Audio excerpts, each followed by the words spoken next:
주의 은혜 가운데 평안하셨습니까? 옆에 사람하고 인사합시다. 사랑합니다. 축복합니다. 제목이 있습니다.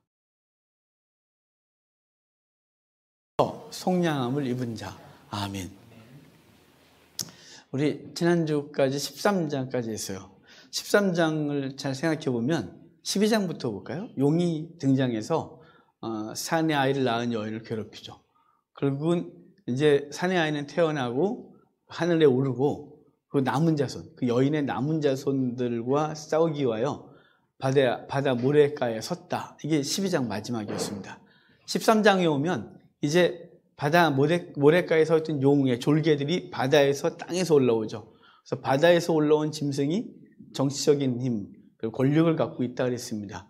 그리고 땅에서 올라온 짐승은 거짓 선자로서 그 바다에서 올라온 세상 권세를 섬기라고 거짓으로 말하고, 만약에 섬기지 않는다면 666표를 받지 못하고 그것을 못 받는다면 거래할 수 없는 힘든 상황 가운데 몰려갈 것이라고 이야기를 하면서 지혜 있는 자, 총명한 자는 세봐라. 그것은 사람의 수, 짐승의 수다 라고 말해놓고 14장으로 딱 넘어왔어요. 14장에 딱 넘어와서 이제 13장과 14장 사이에 이걸 듣는 사람들, 이 말씀을 듣는 초대교회 독자들 입장에서 어떤 생각이 들까요? 아, 짐승에게 경배하지 않으면 거래를 못하는데, 그렇지, 지금도 그게 실현되고 있고 앞으로도 열악한 환경 가운데 계속 간단 말이야. 그러면 경배해야 되나? 거래를 못하는데, 지금 경제적으로 너무 어려운데, 우리 아이에게 지금 먹을 음식이 없는데, 먹을 음식 줄 수가 없는데 어떻게 하면 좋지? 그래서 짐승에게 경배하고, 그러니까 황제 숭배를 하고, 그리고 표를 받아 물건을 사올까? 이런 생각이 들지 않겠어요? 그럴 때 14장이 딱 등장하는 거예요. 14장 1절 좀 볼까요? 1절 같이 읽어요. 또 내가 보니 보라, 어린 양이 시온산에 섰고 그와 함께 14만 4천이 서 있는데 그들이 이마에는 어린 양의 이름과 그 아버지의 이름을 쓴 것이 있더라. 아멘. 내가 시온산에 14만 4천이 어린 양과 함께 서 있더래요. 그들이 이마에는 어린 양의 이름과 하나님의 이름이 쓰여 있다. 이렇게 말하고 있는 거예요. 자, 지금 둘이 대조가 됐는데, 자, 12장 맨 마지막에 아까 처음에 말씀드렸어요. 짐승이 어디서 있었다고요? 교회의 남은 자, 여인의 남은 자손과 대항하기 위하여 바다 모래가에 서 있었다. 바다 모래에 서 있었고, 그리고 바다에서 짐승을 끄집어 올리고 땅에서 또 다른 짐승을 올려서 성도들을 정치적으로, 세상 권세로, 그리고 거짓으로, 거짓 가르침으로 공격하고 넘어뜨리게 하고 있었습니다. 그런데 성도는 지금 어디 있나요? 시온산에 서 있다 그래요. 시온산에 어린 양과 함께 서 있고, 그 시온산에 서 있는 14만 4천 명의 이마에는 어린 양의 이름과 하나님의 이름이 기록되어 있더라. 이렇게 말씀하고 있습니다. 자, 지금 요한은 보았다 이렇게 말해요. 거기 본문 1절에 보면 내가 보니 이렇게 말하죠. 내가 보니. 이 내가 보니는 들은 이제 다음 절에 듣고 또 이렇게 나올 거예요. 우리 1장을 시작하면서 요한계시록은 듣고 보고 듣고 보고, 듣는 것과 보는 것이 같다고 했어요. 그래서 지금 그 듣는 것, 그 보고 후에 이제 그들의 노래를 듣게 될 거예요. 2절에서. 자, 근데 그들이 어디 섰다고요? 시온의 산에 섰다 그랬죠. 용은 바다 모래가에 서 있고, 근데 성도는 어디냐면 시온 산에 서 있대요. 여러분 이상하죠? 자, 바다 모래가에 서 있으면 성도들은 같이 거기 있어서 괴롭힘을 당해야 될 것 같은데, 성도들의 위치는 시온 산에 서 있대요. 따로 서 있어요. 바다 모래가에 서 있고, 그리고 바다 모래가, 바닷가에 모래 이렇게 했는데, 하여간 혹시 계속 제가 바다 모래가, 이게 옛날에 그렇게 말했었기 때문에 여기 익스프레에 붙어서 그래요. 바다 모래에 서 있고, 그리고 성도는 시온산에 서 있고, 전혀 다르죠? 그런데 세상 속에는, 세상에 육체적으로, 우리의 가시적으로는 어디에 서 있냐면 바다 모래가에 서서 바다 모래가에서 괴롭힘을 당하는 성도의 모습이 있는 거예요. 그런데 영적 정체성은 성도는 시온산에 서 있다라고 말하는 거죠. 이 시온산은 구약에서 구원의 자리, 찬송과 평강의 자리, 승리의 자리로 계속해서 예언되어졌고 그렇게 예표적으로 쓰였던 곳이에요. 지금 뭐 예루살렘이다 그렇게 보지 마십시오. 지금 이 본문 전체는 상징적으로 쓰여지고 있는 것이니까, 성도는 어디냐면 시온산에 서 있다 그래요. 그 시온산은 그러면 13장에서 뭐라고 했냐면 장막 곧 하늘에 거하는 자 이렇게 표현되어 있어요. 그러니까 성도는 7장에서 구원받은 자들에게 하나님께서 장막을 쳐주셨다 그랬고, 13장에선 성도들은 어디냐면 13장 6절에 보면, 자 6절 볼까요? 여러분 눈을 자꾸 성경을 보는 것 같아서 6절 봐요. 짐승이 입을 벌려 하나님을 향하여 비방하되 그의 이름과 그의 장막 곧 하늘에 사는 자들을 비방하더니. 성도가 어디 있어요? 장막 곧 하늘에 사는 자들, 이렇게 말해요. 근데 지금은 오늘 본문에서 어디 서 있다고요? 시온산에 서 있다. 바로 그 자리가 승리의 자리, 구원의 자리, 영광의 자리에 서 있다고 지금 말씀하고 있는 거예요. 가시적으로는, 육체적으로는 이 땅에 있으나 우리의 영혼은 하늘에 있는 거죠. 장막이 쳐진 곳에 있고 시온산에 있어서 이미 승리하고 있는 그 승리의 노래를 부르고 있는 존재들로 보여주고 있는 것입니다. 다윗도 주의 백성들이 시온의 산에 설 것을 얘기를 했어요. 이 시온산 요동치 않는 곳이에요. 히브리서 12장 22절에 이렇게 말해요.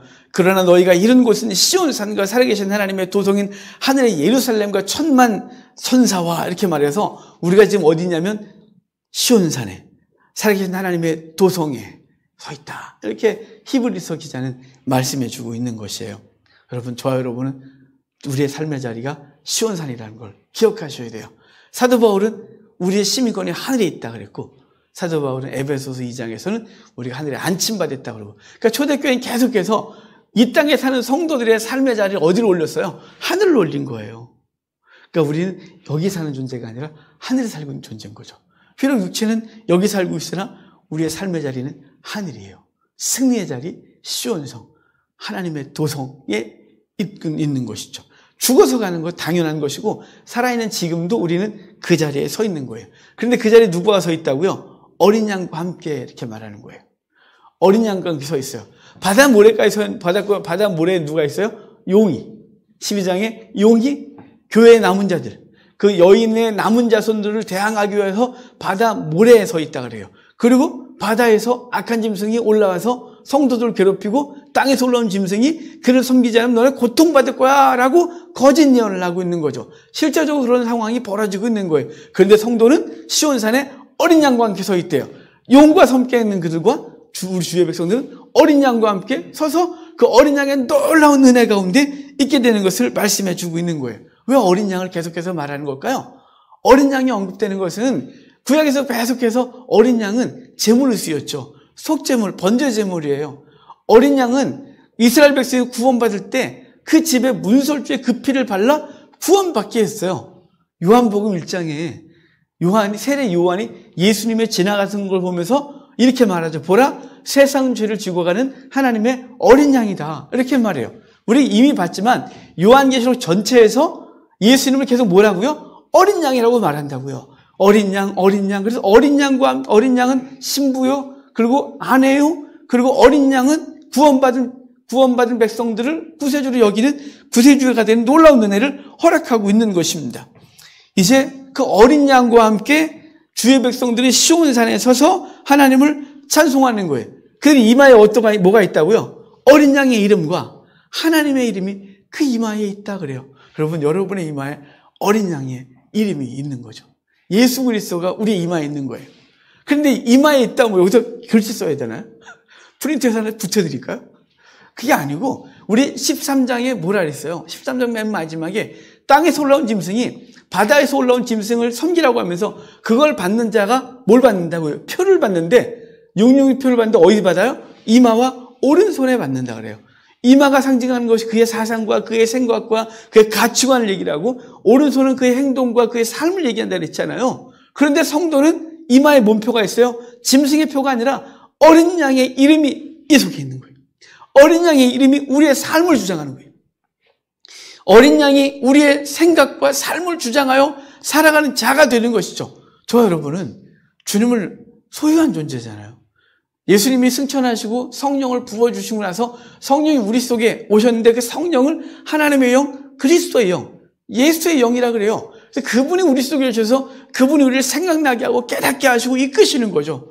그러니까 우리 세상 가치관에 사는 존재가 아니라 우리는 주의 가르침대로 주께서 원하시는 대로 살아가는 거예요. 바라기는 이 가치관을 온전히 복종하고 순종하는 귀한 은혜가 있기를 바랍니다. 여기 이제 어린 양의 이름이 이마에 있는 그 백성들의 노래가 2절에 나와요. 자, 2절 같이 읽을까요? 2절입니다.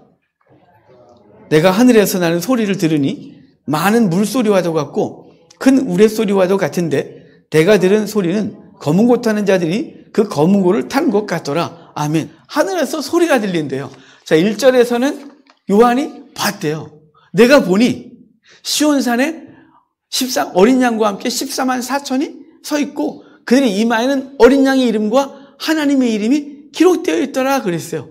그리고 2절에선 이제 그들의 노랫소리가 들리는 거예요. 그래서 내가 들으니 그러잖아요. 거기 내가 하늘에서 나는 소리를 들으니 많은 물소리와도 같고 큰 우레소리와도 같은데 내가 들은 소리는 검은 고 타는 자들이 그 검은 고 타는 것 같더라. 이렇게 말씀해줘요. 호크만 주석에서는 이걸 이렇게 분리해서 생각해 줬어요. 많은 물소리는 크고 우렁찬 소리. 여러분, 많은 물소리를 어디서 들어보셨냐면 폭포 소리. 바다에 막 바람이 막 불 때 파도 소리가 엄청나게 들리죠.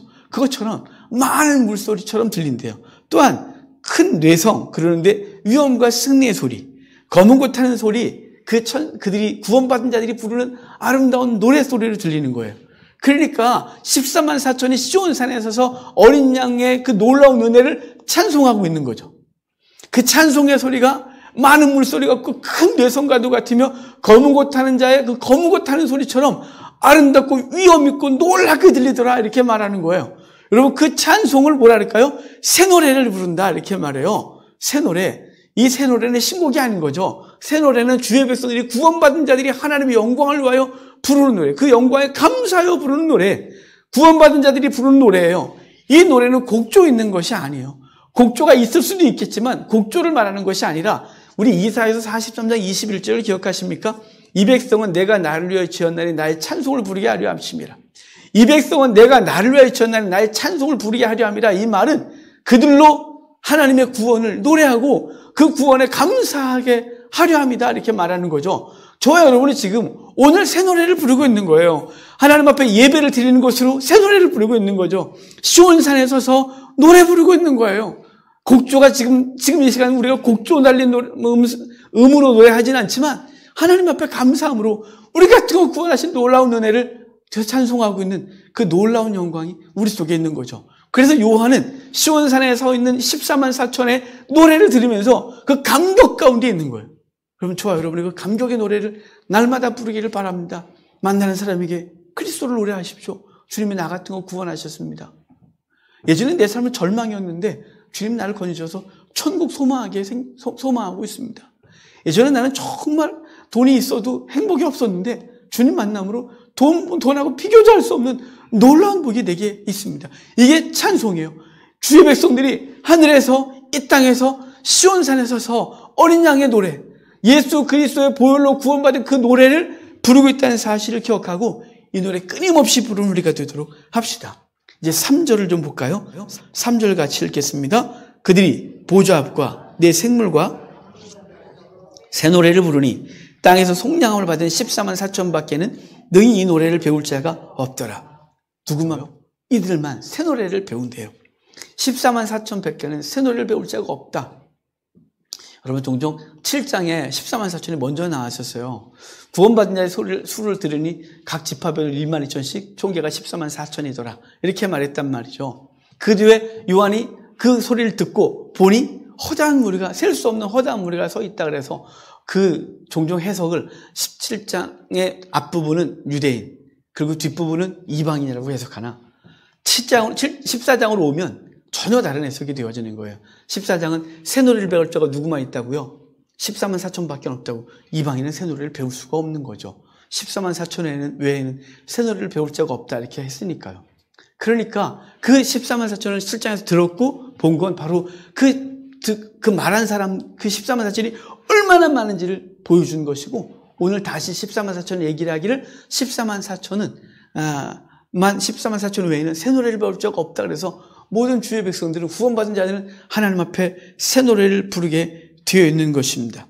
여러분 그런데 이 새 노래를 부르는데 여기 제한된 게 있어요. 14만 4천 외에는 그래놓고 그들을 수식하기를 그들은 땅에서 속량함을 얻은 자 이렇게 말해요. 땅에서 속량함을 얻었다는 거예요. 14만 4천은 천국에 가서 어느 날 갑자기 야 너도 구원해 줄까? 이렇게 된 게 아니죠. 그러니까 땅에서예요. 구원받을 교회는 이 땅밖에 없는 거예요. 그래서 우리는 우리의 가족 누군가가 하나님이 부르시기 전까지 구원하기 위해서 그렇게 애쓰는 거 아니에요. 우리 얼마 전에 이태우 목사님 아버님이 소천하셨습니다. 이태우 목사님이 그 아버님을 장례 치르고 나서 아버님을 보내드리는 건 아쉽지만 행복했어요. 왜냐하면 그 소천하시기 전에 예수님을 확실히 영접했거든요. 아주 확실히. 그냥 믿을래요? 그냥 뭐 정신이 없는데 네가 알아서 해라가 아니라 확실히 영접했어요. 그동안 계속해서 복음을 전했지만 아버지가 영접을 않다가 돌아가시기 얼마 전에 아버지에게 진지하게 얘기하고 아버지가 받아들이시고 그래서 영접 기도하고 찬송하고 말씀을 계속 읽어드리고 그러다가 보내드리고 나니까 이태호 목사님이 자기가 목사로서 이제는 좀 더 편안해졌대요. 아버님을 구원시켜 보내드리고 나니까 너무 감사한 거죠. 왜 그랬을까요? 왜? 아니 저 땅에서 공부할 수 있다면 이 땅에서 공을 많이 쌓아서 저기 어디 자리에 있다가 점점 상승해서 천국 갈 수 있다면 아니 뭐 이렇게 안타까워서 이 땅에 살아있는 동안 그러겠어요. 모든 사람들은 이 땅에서밖에 기회가 없는 거예요. 예수 그리스도를 영접할 수 있는 유일한 교회 이 땅인 거예요. 이 땅에서 복음 증거할 수 있고 이 땅에서 찬송할 수 있고 이 땅에서 때로는 고난을 통해 주는 걸 알 수 있는 특권이 이 땅에 있는 거죠. 그 땅에서 구원함을 얻은 자, 땅에서 속량함을 얻은 자라고 말하는 거예요. 가톨릭에서 그건 거짓 교리예요. 그건 말도 안 되는 것이에요. 그건 성경에도 없는 교리를 갖다가 만들어 놓고 사람들을 미혹하고 공을 많이 쌓게 하고 그래 너가 헌금 많이 하고 공 많이 쌓으면 연옥에 있는 너희 조상이 천국을 올라가는 이 거짓 교리를 가르치고 있는 것이에요. 없어요 그런 건. 땅에서 속량함을 입은 자 14만 4천 외에는 새 노래를 배울 자가 없느니라 라고 말씀하고 있다는 사실을 기억하면 우리 주변 사람들, 내 사랑하는 사람들을 구원할 기회는 지금밖에 없는 거예요. 내일 그를 부르면 우리는 기회를 잃어버린 거예요. 그건 정말 땅을 쳐야 되는 거예요. 애통해야 되는 거예요. 제가 예전에 한번 고백한 적이 있어요. 내 친구가 시골 고등학교 졸업 한 번도 못 만났던 친구인데 친구 부모님 장례식에 갔다가 친구를 만났어요. 그래서 내가 뭐 하냐? 했더니 그냥 뭐 이래저래 산대요. 근데 내가 그 친구가 중고등학교 다닐 때 엄청나게 사고 많이 쳤거든요. 저도 그놈이 때려갖고 진짜 많이 맞았거든요. 그때 함께 놀기도 하고 사고도 치고 했더니 그 나쁜 놈이에요, 그놈이. 그런데 그 녀석이 여전히 사고를 치고 다니는 것 같아서 야, 너 예수 믿어. 그때 자기 부인은 다닌대요. 그때 얼마나 놀랐는지 몰라요. 야, 네 부인 교회 다녀? 그때 그렇대요. 야, 그럼 너도 가야지. 그랬더니 그래서 제가 그랬어요. 야, 예수 믿어야 되는 거야. 너 나 알잖아. 내가 고등학교 때 얼마나 절망의 삶인지 너 잘 알잖아, 나를. 야, 내가 주님께서 나를 만나주다 이렇게 됐어. 너도 주님 만나야 돼. 교회 가야 돼. 라고 했더니 야, 알았어. 그럼 알았어요. 근데 갔다 오고 나서 계속 마음에 하나님께서 가서 만나기를 원하시는 거예요. 계속. 제가 고향 친구를 해서 기도하는 게 별로 없어요. 그런데 그 친구는 매일 새벽마다 기도를 시키는 거예요.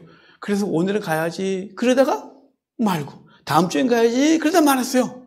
그리고 여러분 1년이 지났어요, 제가. 그리고 고향 친구한테 문자가 왔어요. 그럼 죽었다고. 그래서 장례식 가서 엉엉 울었어요. 그럼 자살을 했거든요. 고등학교 때 한번 자살 기도했던 녀석이 돼서. 그래서 제가 엉엉 울었어요. 걔 영정 앞에서 막 울었어요. 미안하다고. 정말 미안하다고.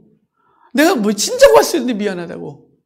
여러분 제가 그 사건을 잊을 수가 없어요. 그래서 하나님이 감동을 주시면 어색하고 힘들어도 가서 해야 돼요. 왜냐하면 오늘밖에 없는 거예요. 이 땅에서 속량을 입은 자 14만 4천 외에는 새 노래를 배울 자가 없느니라 라고 말한다는 사실을 기억하고 하나님 앞에서 오늘 내게 주어진 사명 감당하는 귀한 한 해가 있기를 바랍니다. 우리 4절 5절 그 속량함을 입은 자 14만 4천의 나름의 자격이 여기 이렇게 있어요. 4절 5절 같이 읽겠습니다. 이 사람들은 여자와 더불어 더럽히지 아니하고 순결한 자라 어린 양이 어디로 인도하든지 따라가는 자며 사람 가운데서 속량함을 받아 처음 익은 열매로 하나님과 어린 양에게 속한 자들이니 그 입에 거짓말이 없고 흠이 없는 자들이더라. 아멘. 여기 본문에 보면 이 14만 4천의 나름의 자격 조건이 있어요. 그 자격 조건이 첫 번째가 뭐냐면 여자와 더불어 더럽히지 아니하고 이렇게 해요. 여자와 더불어 더럽히지 않고 순결한 자라고 이렇게 말하는데요. 여기 오해하면 안 돼요. 여기 직역하면 이러거든요. 원문을 직역하면 이들은 여자들로 더불어 더럽히지 아니했으니 이는 그들이 처녀입니다. 그러니까 또 남녀의 사랑을 안 한 사람, 이 땅에서 수총각으로 수처녀로 살다가 그런 사람만이 구원받는 건가? 이렇게 생각하면 안 되는 거예요. 그것은 영적 순결에 대해서 말하는 것입니다. 영적 순결에 대해서. 이 영적 순결을 우리 믿음의 선진들이 지켰어요. 다니엘이 믿음을 지키기 위해서 음식 규례를 자기들 민족이 갖고 있는 음식 규례를 지키기 위하여 왕궁에서 나오는 음식을 거부해요. 그건 우상숭배의 제물이거든요. 그래서 거부했었어요. 또한 그 친구들도 그 느부갓네살의 신상에 절할 수 있으나, 절하면 살 수 있으나 기꺼이 믿음을 지켰어요. 다니엘 6장에 보면 다니엘은 그 조서의 어인이 찍힌 줄도 알고, 그러면서도 예루살렘에 하루에 3번 기도를 창문 열고 했어요. 그래서 사자굴에 던져지는 경험도 했어요. 믿음을 지킨 것이죠. 엘리야가 북이스라엘 모든 사람들이 바알을 섬길 때 그는 기꺼이 목숨 걸고 하나님을 섬겼어요. 거기다가 갈멜산에서 올라가면서 450명의 바알 선지자뿐만 아니라 거기 백성들이 많이 모였을 때 그렇게 말해요. 너희가 오늘날 하나님을 섬기든지 바알을 섬기든지 머문 머리도 하지 말고 결정하라 그래요. 근데 백성들이 알았어요 말이 없어요. 아무 말도 안 해요. 그들이 침묵하고 있어요. 보겠다는 거죠. 그리고 엘리야가 거기서 승리했지만 그 백성들이 돌이켰다는 소리가 단 한마디도 없어요. 바로 그 우상 숭배 때 모든 백성이 음란하게 우상을 섬길 때 그들은 하나님 앞에서 믿음의 순결을 지켰던 것이죠. 우리에게 말하는 거예요. 세상의 온갖 것과 짝하고 세상 가치관이 짝해도 너희는 그러지 말고 믿음을 지키라고 말하는 거예요. 그것이 영적 순결을 말하는 거예요. 성경은 주의 백성들을 처녀라고 말해요. 그래서 사도 바울은 고린도후서에서 이렇게 말해요. 내가 하나님의 열심으로 너희를 위하여 열심을 내노니 내가 너희를 정결한 처녀로 한 남편인 그리스도께 드리려고 중매함이로다. 정결한 처녀로 그리스도께 드리도록 중매하는 것이 내 역할이다 이렇게 말하는 거죠. 정결한 처녀로 드리려고 한대요. 무슨 얘기냐면 내가 지금 열심을 내는 이유는 뭔지 아니? 너희가 세상과 짝하지 않도록 하기 위하여, 너희가 세상과 짝하여 세상 편이 되지 않도록 하기 위하여 나는 지금 말씀을 전하고 너를 애쓰고 있는 거야. 너희가 말씀으로 순결해지고 세상으로부터 떠나서 하나님의 신랑 되신 예수 그리스도께 합당한 아내감으로 서기를 원한다고 말씀하고 있는 것이죠. 성도 여러분, 우리 하나님 한 분만으로 족하시기를 바랍니다.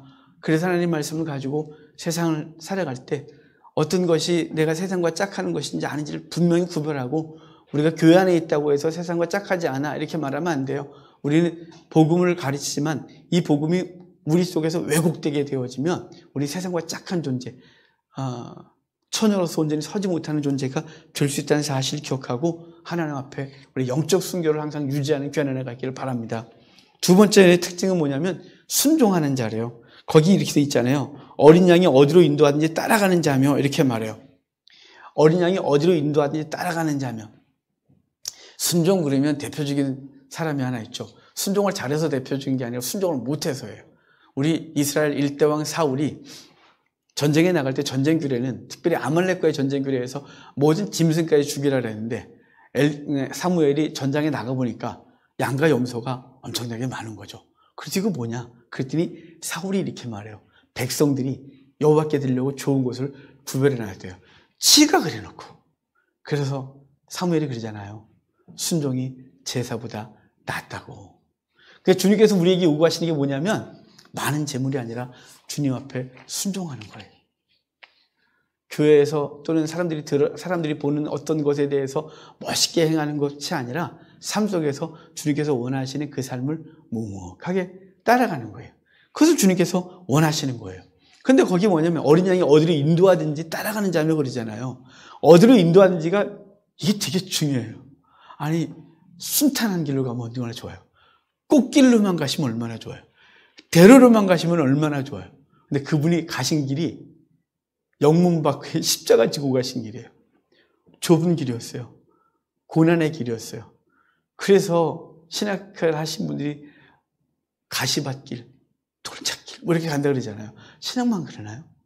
저는 사실 신학하는 분들이 목회의 현실, 인간적인 세상의 눈으로 보면 현재 목사님들이 약 80%가 미자립이고 굉장히 궁핍하고 그 길이 어려우나 세상에서 성도의 삶을 살아가는 성도의 영적 싸움보단 쉽다고 생각되어져요.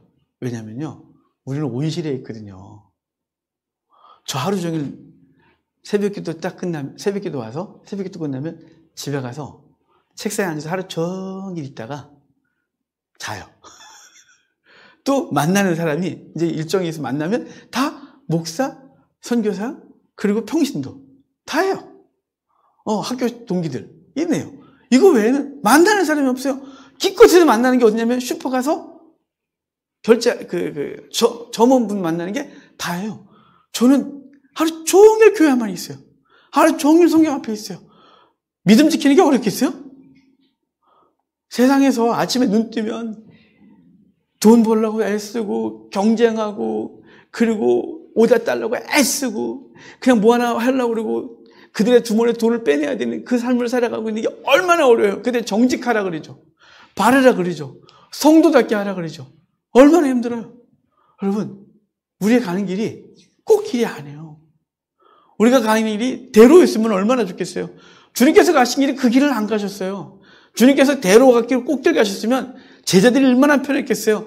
바리새인 서기관과 짝하고 그 당시 대제사장들이 가던 길을 그냥 가면 그냥 존경받고 훌륭하다고 했을걸요. 십자가를 왜 져요? 근데 주님께서 가신 길이 그 길이에요. 근데 어린 양이 그 길로 가셨고 그분이 성령을 우리에게 주셔서 그 길로 인도하실 거래요. 근데 제자 성도는 그 길을 따라가는 자다 이렇게 말하는 거죠. 그럼 내가 원하는 길이 아니라도 주께서 가라 하시면 그 길을 가는 거예요. 난 그런 길 상상도 안 해봤는데 갑자기 감동 주셔서 하나님 앞에 그 길 갈게요. 그래서 그 길 가게 되면 그 길을 묵묵하게 따라가는 거예요. 여러분 지금 삶의 자리 여러분 하나님께서 인도하신 자를 줄 믿고 힘들고 어려워도 그분께 감사하고 그분께서 인도하는 길이 비록 어렵고 힘들어 보여도 구름기둥과 불기둥으로 지킨다는 사실을 믿으시기를 바라요. 이스라엘 백성 40년 동안 광야를 이끌었지만 그 길이 가고 싶은 길이었겠어요? 고센 땅에서 해안길 따라 쭉 올라가면 며칠이면 올라가는 게 가나안 땅이에요. 광야에서 가데스반에서 그냥 올라가면 가나안 땅이었어요. 근데 40년을 돌게 하셨어요. 그 도는 길이 쉽지 않았겠죠. 때로는 험한 곳에 있고요. 때로는 물가에도 있었지만 때로는 아무것도 없는 광야에 벌판에 며칠이고 몇 년이고 버텨야 됐어요. 그런데 주님께서 그 백성들을 한 명도 잃지 않았대요. 그들의 옷이 신발이 헤어진 적이 없대요. 굶은 적 없고요. 목말라 죽은 적 하나도 없어요. 광야에서 죽은 유일한 이유 불순종으로 죽은 거예요. 여러분 히브리서에서 그래서 너희가 광야에서 모세가 이끌었는데 그 백성이 광야에서 불순종하러 죽었는데 예수 그리스도가 너희를 이끌었어. 그러니까 너희는 그분께 순종하여 저 영원한 안식으로 들어가자고 말하는 거죠. 여러분 우리 삶 가운데 주의 말씀이 우리를 인도하시고 내 삶의 자리에서 그분이 뭘 원하시는지를 기억하고 깨달았다면 그대로 순종하는 복이 있기를 주의 이름으로 축복합니다. 이 세 번째는 뭐냐면 첫 번째가 순결한 자, 두 번째는 순종하는 자, 세 번째는 천열매래요, 특징이. 그래서 4절 중반에 보면 속량함을 받아 처음 익은 열매로 하나님과 어린 양에게 속한 자 그러죠. 천열매래요. 이 천열매, 이 말은 구약의 제사제도에서 나온 거예요. 그들은 첫 번째 제사를 곡물을 추수해 첫 번째 걸 하나님 앞에 감사함으로 드렸어요. 그 첫째 물의 의미가 뭐냐면 내게 이것은 다 주의 것입니다 라는 고백이에요. 이것은 주님께서 주신 것이라서 그것의 일부를 주 앞에 드립니다가 고백인 거예요. 그래서 지금도 직장을 처음 잡으면 첫 번째 월급을 하나님 앞에 드리는 옛날 어른들이 다 그렇게 가르쳤거든요. 그렇게 가르쳤어요. 우리 애들도 첫 번째 알바에서 드는 거 다 드렸어요. 첫 번째, 저희도 그렇게 가르쳤거든요. 왜냐면 그게 천열매라고. 직장을 바꿀 때마다 천열매를 드리면 좀 그래요. 하나님 앞에서 이게 또 이렇게 말하면 안 되는데 목사가 그럴 때마다 하라 그래야 되는데 삶이 있으니까 하나님께서 주신 놀라운 은혜 그리고 10분의 1, 11조가 모든 고백인가요? 내게 주신 것 이거 내 거 아니고 다 주님 것입니다 라고 하는 거죠. 그러니까 이 구약에서 첫 예물이 갖고 있는 개념은 이 모든 것을 주님께서 허락하신 것입니다. 주님 것입니다. 주님께서 내게 주셔서 감사합니다. 이게 첫 예물의 의미예요. 근데 우리를 뭐라 그래요? 여기 첫 열매라 그러죠. 성도를 첫 열매라 하는데 이게 요한만 쓴 말이 아니에요. 사도 바울도 로마서 쓰고 로마서 맨 마지막 16장 인사할 때 그때 첫 열매, 성도를 향해 이렇게 말했어요. 야고보도 야고보서 쓰면서 그 야고보서 서론에서 그 편지를 받는 모든 사람들을 첫 열매라고 말해요. 그러니까 당시 첫 열매는 초대교회 때 첫 열매가 뭐로 쓰였냐면 성도, 구원받은 자를 첫 열매라고 말했었단 말이에요. 그러니까 이제 우리는 예수 그리스도 안에서 첫 열매로 하나님께 드려진 거죠. 천열매가 무슨 뜻이 있다고요? 나는 내 것이 아니란 뜻이에요. 나는 하나님께 드려진 존재인 거예요. 주님께 내 삶을 허락하신 거죠. 그래서 이제 내가 사는 것이 아니고 주님께서 사시는 거예요. 내가 내 뜻대로 내가 원하는 것을 위해 사는 것이 아니라 주님의 뜻대로 주님께서 원하시는 삶을 살아 주님께 감사하는 거죠. 삶으로 감사하는 거예요. 새 치어가 아니라 삶이 하나님 앞에 감사로 드려지는 거예요. 그게 첫 열매로 드려진 존재인 것임을 기억하시길 바랍니다. 이제 맨 마지막이 있어요. 맨 마지막 5절을 같이 봐요. 그 입에 거짓말이 없고 흠이 없는 자들이다 이렇게 말해요. 거짓말이 없고 흠이 없는 자들 그러는데요. 요한계시록 22장 15절 보면 새 예루살렘에 들어오지 못할 자의 자격 중에 이런 게 있어요. 거짓말을 좋아하며 지어내는 자들은 못 들어온대요. 그런데 여러분 거짓말을 좋아하고 지어내는 자들은 못 들어온다. 거짓말하는 자는 천국 못 간다. 이거를 일반적인 도덕과 윤리적으로 해석하면 안 되는 거예요. 그럼 여러분 오늘로 교회를 그만두십시오. 제가 알기로 여러분은 정직하지 않습니다. 거짓말하고 사시잖아요. 목사님 왜 이러세요? 난 안 하는데 하시잖아요. 조금씩 다 하거든요. 그것이 선의의 거짓말에도 거짓말을 하거든요. 거짓말하는 자 천국 못 간다. 그러면 아무도 갈 자가 없어요. 갑자기 왜 그동안 창세기부터 요한계시록까지 예수 그리스도의 절대적인 은혜로 구원받다고 하다가 여기 와서 거짓말을 하는 자는 천국까지 못한다 그러면 이게 당황스러워지는 거죠. 그런 뜻이 아니에요. 도덕과 윤리적으로 거짓말하는 자는 천국을 못 간다고 말하는 게 아니에요. 그러면 여러분 이것만이 아니라 다른 거 다 못 가는 거죠. 지난 한 주간 바르게 살지 못한 게 얼마나 많아요. 특별히 요즘 그래도 신앙훈련 많이 되어 있으니까 누구 뭐 때리기를 했겠습니까? 누구를 훔치기를 했겠습니까? 뭐 그랬겠습니까? 그런 건 안 하셨겠죠. 하지만 우리 속에는 분노와 우리 속에는 막 이 음란한 마음들과 우리 속에 살인하는 마음들과 그리고 관계 속에서 때로는 관계가 깨지는 것들과 이 모든 것들 그 모든 것 탐심들이 다 하나님 앞에서 이미 죄를 져서 지난 한 주만 갖고도 천국 갈 자격이 없는 거예요, 여러분. 이걸 또 이렇게 말해요. 회개하면 된다고. 회개하면 된대요. 여러분 일일이 다 끄집어서 회개할 수 있으세요? 제가 왜 여기서 이런 얘기 자꾸 하냐면 요한계시록을 갖고서 이단들이나 그 다음에 잘못된 교회에서 가르치는데 자꾸 율법적으로 가르쳐 사람들을 이 말씀으로 사람들을 올가매는 데 쓰고 있는 거예요. 이건 올가매는 말씀이 아니에요. 이건 자유케 하는 말씀이에요. 예수 그리스도로 말미암아 구원받았다. 어린 양의 보혈로 우리의 옷을 빨아 그것으로 하나님 앞에 간 존재들이다. 그래서 우리는 찬송하며 사는 존재들이라는 걸 가르치는 게 그 영광스러운 존재를 가르치는 게 요한계시록인데 이걸 갖고 사람들을 올가매는 데를 가르치고 있는 거예요. 여러분 그렇다면 그렇게 말하는 사람도 지옥 갈 생각하고 사셔야 되는 거예요. 제가 어릴 때 이것 때문에 얼마나 고민한 줄 아세요? 저는 어릴 때부터 예수님의 제 이름을 간절히 기다렸어요. 전 정말 많이 기다렸어요. 예수님 빨리 오셨으면 좋겠다 싶었어요. 구름만 보면 그 구름 뒤에 주님 타고 계시지 않을까 싶어서 구름 뒤를 계속 봤어요. 구름 뒤에 혹시나 옷자리라도 보일까 싶어서 전 주님 오시길 간절히 바랬어요. 어릴 때부터. 그런데 교회 가면 선생님이 이렇게 가르쳤어요. 저한테 죄를 진 건 하나하나 다 회개하지 않으면 지옥 간다는 거예요. 부흥사도 그렇게 가르쳤어요. 저 초등학교 때부터 부흥에 빠진 적이 하나도 없어요. 여름 겨울 교회에서 기도원 가면 맨날 기도원 따라갔어요. 제가 초등학교 때 이천성 목사님이 하얀 옷 입고 그 하얀 옷 피가 여기서 의족이었기 때문에 피가 배어있는 것을 어릴 때부터 봤어요. 초등학교 때 방언 받았어요.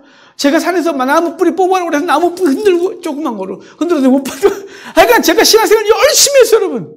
그런데 회개하지 않으면 회개하지 않은 게 하나라도 남아있으면 그것 때문에 지옥 간다는데 그게 얼마나 무서운 줄 알아요, 저에게? 그래서 무지하게 회개했어요. 그래서 이렇게 기도하잖아요. 알고 지은 죄, 모르고 지은 죄 다 용서하시고. 모르겠으니까. 기억이 안 나니까요. 이런 사기가 어디 있습니까, 그래? 우리의 뇌가 그렇게 좋습니까? 우리의 기억력이 그렇게 좋습니까? 오늘 아침에 눈 떠서 지금까지 있는 걸 다 A4지에 쓰려면 한 장이나 쓸 수 있겠습니까? 한 장이나. 기억도 안 됩니다, 그게. 그런데 어떻게 죄를 다 기억하라고 하는 거예요? 다 거짓말이에요. 다 거짓말. 예수 그리스도의 은혜가 아니면 우리가 아무것도 할 수 없다는 철저한 자기인식이 없는 거예요. 루터가 친구가 배낭 맞아 죽는 걸 보고 서운해요. 수도원으로 들어와요. 옆에서 친구가 죽는 걸 보니 얼마나 무서웠겠어요.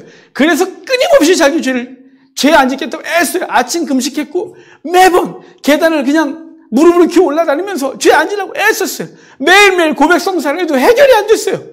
그랬던 그였기 때문에 로마서 1장 17절 읽자마자 읽자마자 그래 해결된 거예요. 의인은 믿음으로 말미암아 살리라. 함과 같다. 이 말씀을 읽고 나서 해결된 거예요. 애쓰고 몸부림쳐봐야 인간할 수가 없다는 처절한 절망 앞에서 오직 그리스도밖에 없다는 이 놀라운 눈을 발견했기 때문에 루터는 종교교육을 한 거예요. 여러분, 자기 죄인식이 안 된 사람은 자기 의로 뭔가 할 수 있다고 착각을 하고 살아요. 우리는 못해요, 여러분. 아무리 애써도 안 돼요. 우리의 의지가 얼마나 박약한데 무엇을 할 수 있어요? 우리는 아무것도 못해요. 우리의 죄성이 얼마나 강한데 죄를 하루아침에 끊어요. 끊은 것 같아도 다시 속에서 꿀꿀거리는 걸. 우리가 누군가를 완전히 사랑할 수 있어요? 사랑한다고 했는데 어느 날 보면 꼴보기 싫어지는 걸. 우리가 온전히 경건할 수 있어요? 안 돼요, 여러분. 우리의 탐욕이 끊임없이 올라와요. 난 이제 더 이상 세상 것 아무것도 필요 없는 것 같아요. 근데 저 뒤에 보면 세상 것이 없으면 난 괴로워요. 난 아무것도 못하는 걸 아는 거죠. 여러분, 절망한 사람만이 그리스도의 은혜를 기억하는 거예요. 근데 거짓말하면 총 못 간다고요? 이건 그거야말로 거짓말이에요. 여기서 거짓말하는 자, 흠이 없는 자는 무슨 뜻이냐면, 여기 12장부터 13장까지 이미 앞에서 있어서 거짓말이 뭔지, 땅에서 올라온 거짓 선지자가 거짓말했잖아요. 저놈 섬겨 잘 산다고, 세상 섬기지 않으면 너는 못 살 거라고, 육육을 받지 않으면 아무것도 못 한다고 이렇게 말했단 말이에요. 거짓 선지자들의 말이 거짓말인 거예요. 그러니까 거짓말하지 않는 자란 말은 복음의 질을 왜곡하거나 그리고 예수가 없다거나 이런 영적 거짓말 말하는 것이지, 이게 도덕과 윤리적인 거짓말을 말하는 게 아니에요. 흠이 없는 자라 성간다고요? 아니, 우리 다 가지 말아야 되는 거예요. 그러면 오늘로 포기하시라니까요. 못하는 교회 나와갖고 아까운 돈을 헌금으로 드리고 이런 부족한 목사한테 이런 소리를 듣고 앉아있고. 왜? 흠이 얼마나 많은데. 흠이 없는 자란 이미 우리는 흠이 없는 자가 됐어요. 왜요? 7장에서 말했잖아요. 13만 4천 저들은 어디서 온 자들입니까? 그랬더니 저들은 큰 환란에서 나온 자들인데 어린 양의 보혈로 그것을 빤자라라. 끝난 거예요. 그것으로 우리 행위가 아니라 그리스도의 보혈로 그 죄를 씻었기 때문에 흠이 없게 된 것이에요. 우리는 진리 가운데 거하여 우리가 말하는 모든 것들은 진리인 것이에요. 어떻게 해서요? 사람과의 말이 아니라 하나님의 말씀을 읽고 그 말씀을 말하고 있는 것이에요. 예수 그리스도만이 주인이십니다. 예수 그리스도만이 우리의 구세주십니다. 이게 진리인 거죠. 이거 왜 말하는 걸 거짓으로 말하는 것이지, 도덕과 윤리적으로 말하고 도덕과 윤리적으로 흠이 없는 자라 처음 간다. 이건 거짓말입니다, 여러분. 예수 그리스도의 죽으심을 헛되이 하는 것입니다. 갈라디아서 분명히 말씀했어요. 만약에 우리가 의의 의로 구원받을 수 있다면 그리스도께서 헛되이 죽으셨느니라. 그분이 왜 죽었니? 네가 알 수 있으면. 우리는 못하니까 그분이 오셔서 우리를 죽으시고, 아버지는 그 아들을 가슴을 찢는 마음으로 아들을 십자가에 내어주신 것이죠. 그래서 하늘이 꺼져지고 무덤이 열리는, 그리고 휘장이 갈라지는 그 아픔을 겪으신 것이. 왜요? 우리는 아무것도 못하니까 예수 그리스도께서 우리를 죽으시고 그 구원의 은혜로 흠이 없게 된 것이, 그것이 맨 마지막에 구원받는 자격인 것이. 구원받는 자격은 자기가 이룬 게 아니에요. 하나도 없어요. 무슨 자기가 이뤄요? 순종을 우리가 온전히 이룬 적이 있어요? 우리가 처녀로서 온전히 순결한 적이 있어요? 우리가 첫 열매인데 내가 스스로 아름다운 열매를 맺어 하나님 앞에 온전한 적이 있어요? 거짓말 안 한 적이 있어요? 흠이 없어요? 이건 다 뭐가요? 예수 그리스도가 우리를 구원하신 걸 그렇게 말해주고 있는 거예요. 너희는 순결하다. 우리의 행위가 아니라 예수 그리스도로 말미암아 순결케 되었고 정결케 되었고 죄가 없는, 그래서 이제 순결한 처녀로 살려고 애쓰고 있는 것이고, 그리스도가 아버지께 순종을 우리의 죄를 대속하셨어요. 그래서 우리도 그분께 순종하러 애쓰고 있을 뿐이지 완전한 순종을 우리한테 없는 것이에요. 첫 열매요. 예수 그리스도가 첫 열매 되셨고 그분의 영이 우리 가운데 있어. 우리도 그분과 함께 하나님 앞에 드려진 열매로 살아가는 것이에요. 거짓말이요? 흠이 없는 거예요. 그리스도가 하신 거예요. 그러니까 13만 4천이 어린 양과 함께 시온산에 서서 하나님을 찬송하는데 그 찬송 소리가 어마어마했어요. 왜냐하면 감격으로 하는 것이니까요. 그냥 하기 싫은데 억지로 노래 부르는 게 아니라 여기서 우러나오는 찬양이니까 그 찬양 소리가 어마어마했고 영광스러웠어요. 근데 저들은 어떤 자냐? 저는 이 새 노래를 부르는 자들인데 14만 4천의 새 노래를 배울 자가 없는데 그들은 땅에서 속량함을 입은 자들이라. 그들을 속량함을 입은 것이 누군가요? 그리스도의 은혜였어요. 그래서 그리스도의 은혜로 구원받은 그것이 자격으로 그 앞에 서 있다고 분명히 말씀해주고 있습니다. 그러면 주님이 다 해주시니 우리 가만히 있느냐? 아니죠. 우리 말한 대로, 오늘 본문이 말한 대로 우리 순결한 처녀로 살기 위하여 애써야 되는 거예요. 세상과 짝하지 않게요. 하나님의 말씀을 가지고 분별한 능력을 가지고 이것이 세상적인 가치관이지 하나님의 말씀인지를 분별해야 알고 말씀이다 그러면 그대로 따라가고, 이건 세상적인 건데 그건 버려야 되는 것이죠. 여러분, 거짓말하는 이단들, 이건 아주 공개적 이단들이야. 당연히 우리가 따라가지 않죠. 신천지 따라가겠습니까? 통일교를 진리라고 말하는 사람이 있습니까? 여호와 증인, 제7일 안식일교, 뭐 하나님의 교회, 이것들은 다 거짓이에요. 그런데 그 드러난 거짓들은 분명히 아는데, 대한예수교 장로회를 붙여놓고, 대한예수교 감리회, 뭐 침례교, 성결교, 순복음 이렇게 붙여놓고 강단에서 거짓을 말하는 것이 이게 심각한 거예요. 기복주의 말하고 성공주의 말하고 세속화를 가르치고 있다면, 세상 가치관을 가르치고 있는 것이 있다면 그것은 거짓말하는 거예요. 그래서 앉아있는 사람이 분별할 수 있어야 돼요. 그래서 우리 정신 똑바로 차려야 되는 거예요. 저게 진리냐 아니냐. 그래서 진리가 아니라면 그 길을 따라가지 않는 것이에요. 진리라고 믿어지면 그대로 따라가야 되는 거죠. 그래서 하나님의 말씀을 우리가 풍성히 가지고 그 진리를 따라가고 애쓰는, 그래서 주님께서 가신 그 길을 따르는 우리가 되기를 주의 이름으로 축복합니다.